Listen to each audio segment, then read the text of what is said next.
Bonjour à toutes et à tous, on démarre notre tour d'horizon sportif par le Peuple Sport et Abdou Diallo. Alors que son avenir s'écrit en pointillé du côté du Paris Saint-Germain, Abdou Diallo a ainsi ouvert la porte d'un départ cet été.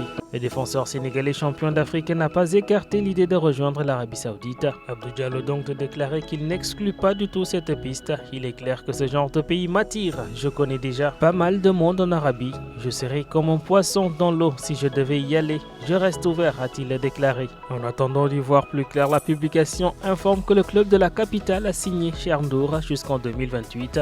Le Paris Saint-Germain a donc officialisé la signature de ce dernier qui arrive libre du Benfica Lisbonne. Le milieu de terrain de 18 ans, qui est le 6e renfort du mercato du Paris Saint-Germain, s'est ainsi engagé. Il portera d'ailleurs le numéro 27. Né à Brescia en Italie en 2004, Chernour a d'abord intégré les centres de formation de Brescia en 2009. Il est également passé par l'Atalanta Bergame avant de s'envoler en direction du Portugal en 2020 pour signer son premier contrat professionnel avec le Benfica Lisbonne. Le Paris Saint-Germain continue son mercato de feu. Revenons à présent sur l'Arabie Saoudite et Stade Quotidien à sa une. Edouard Mendy et Khalidou Koulibaly, Nampalys Mendy entre autres. L'Arabie Saoudite, le nouvel Eldorado des Lions, évoque le quotidien sportif.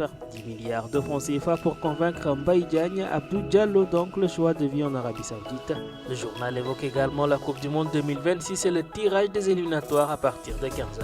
Quels adversaires pour les Lions? En tout cas, le Sénégal est dans le chapeau 1 en compagnie du Maroc, de la Tunisie, l'Algérie, l'Égypte, le Nigeria, le Cameroun, le Mali ou encore la Côte d'Ivoire. Stade Quotidien tente d'expliquer la formule des éliminatoires. Lors du tirage donc au sort, 9 groupes de 6 équipes seront ainsi connus. Les premiers de chaque groupe seront directement qualifiés pour la Coupe du Monde 2026 qui aura lieu aux États-Unis, Canada et Mexique. Les 4 meilleurs deuxièmes s'affronteront ainsi dans un mini-championnat au terme duquel le vainqueur disputera les barrages intercontinentaux. Le pire tirage donc pour les Lions de la Teranga restera le Ghana, le Bénin, la Gambie, le Niger, le Soudan du Sud. Pour parler d'un meilleur tirage, ce sera donc le Gabon, Ouganda, Sierra Leone, Libéria et Somalie selon la publication. La Coupe du Sénégal fait également la une des quotidiens sportifs ce matin.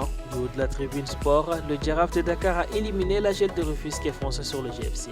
Le club de la Médina s'est qualifié ainsi pour les demi-finales de la Coupe du Sénégal après sa victoire donc sur le club de la banlieue. Comme contre le Casa Sport de 0-1 match en retard de la 23e journée, le stade Iba Mar Diop a encore refusé du monde. La tribune sport donc noté que les 22 acteurs ont répondu par un beau spectacle et cela se concrétise donc par un but matinal signé Moussa Ndiaye qui s'y prend à 2 temps. Giraffe rejoint notre gros morceau de la banlieue, le Guédiawaye FC. Un choc qui aura lieu le 19 juillet au stade Ibrahima Boye. Nous restons bien sûr dans les stades mais cette fois-ci à l'étranger, Stade Quotidien donc qui revient sur le duel Real Madrid-Barça qui démarre déjà avant l'ouverture du championnat. La déclaration de Laporta reste donc marquante. Au Barça, ce dernier lance déjà les hostilités en forme au Stade Quotidien. Laporta déclare: nous avons une meilleure équipe que le Real Madrid. C'est tout pour aujourd'hui. Rendez-vous demain dans d'autres aventures.